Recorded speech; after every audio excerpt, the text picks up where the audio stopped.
السلام عليكم ورحمة الله وبركاته. في هذا الجزء الرابع، الترك الوطني يقضي على جميع العصابة. تابعوا معنا إلى الآخر.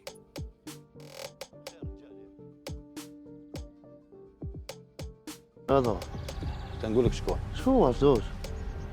كان اوه هذا بيا موشيبان يا وراه منع ليسونسي خلينا منه المفيد صح. المفيد لما انا جبتها هدرت مع سيبو، ضربت معه عطيته ديري 3 ايام.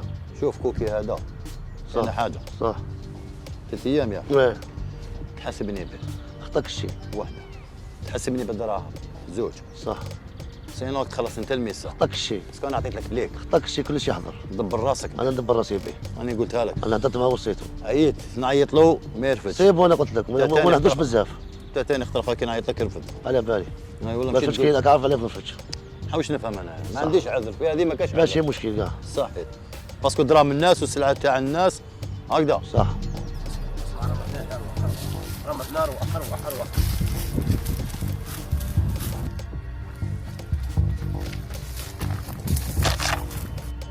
تربح بردوا علينا رجعوا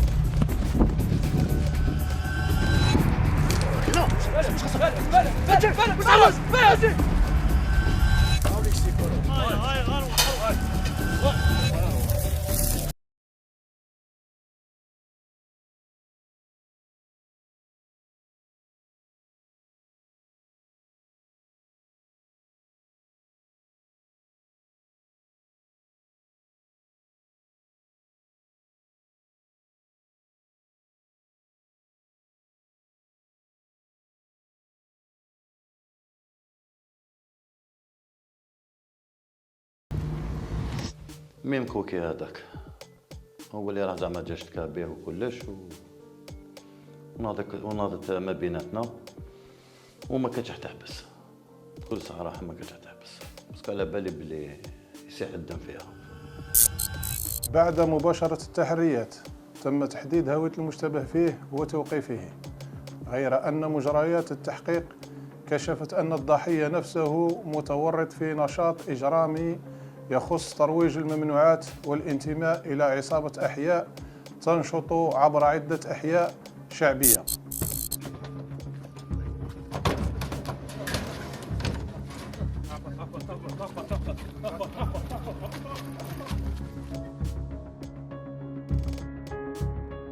من خلال مواصلة التحريات المعمقة التي باشرتها مصالح الدرك الوطني، تبين للمحققين أن القضية تتعلق بعصابات أحياء تنشط في المنطقة، حيث تورط أفرادها في صراعات متكررة فيما بينهم نتيجة محاولاتهم فرض النفوذ والسيطرة على نشاط تجارة المهلوسات.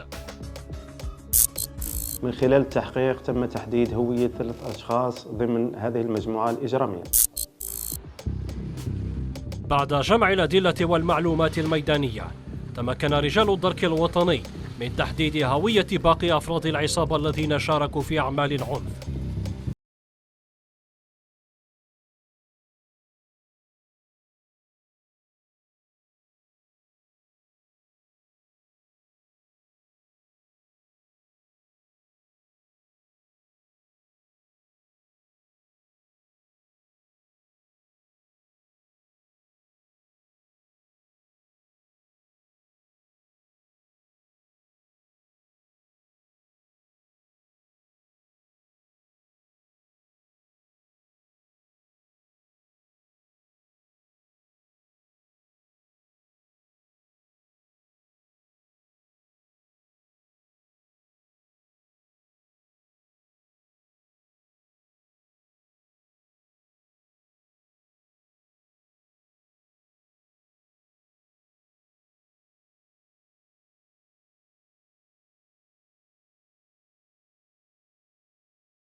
هاتشي يدي هاتشي يدي هاتشي يدك هاتشي يدك هاتشي يدك خاطيني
علامات المكتف تم تحديد وتوقيف باقي أفراد الشبكة مع حجز كمية معتبرة من الأقراص المهلوسة وأسلحة بيضاء كانت تستعمل في الاعتداءات والمناوشات بين العصابات.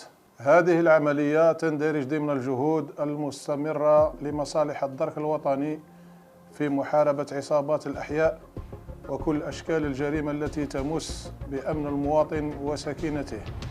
نؤكد أننا سنواصل العمل دون هوادة لتطهير الأحياء من مثل هذه الممارسات الإجرامية وتقديم كل المتورطين أمام العدالة.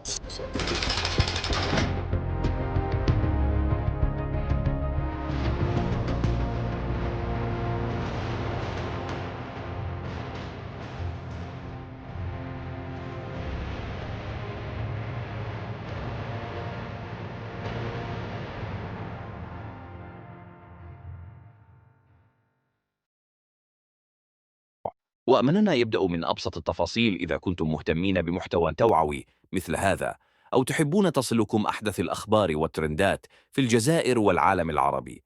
ما تنساوش تدعمونا، اشتركوا في القناة، اضغطوا لايك وشاركوا رأيكم في التعليقات حتى نواصل تقديم محتوى مفيد محترم وهادف. دمتم سالمين وإلى اللقاء في فيديو جديد.